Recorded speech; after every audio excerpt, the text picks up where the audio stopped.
How to delete the Remitly account on Remitly mobile app. So let's get started. First, open the app.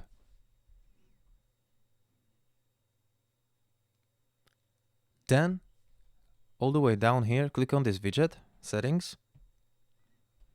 And next, Profile Information. Scroll all the way down and tap on Close My Profile.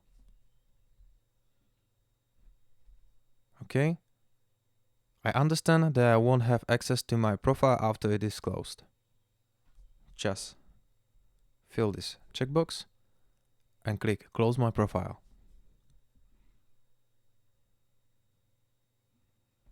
Your profile is now closed. Go back, tap and hold, and just uninstall this application. And this is how can you do it. It's very simple. Guys, thank you for watching. If this video was helpful, please hit the like button. And if you want to support this channel, subscribe. And see you later. Goodbye.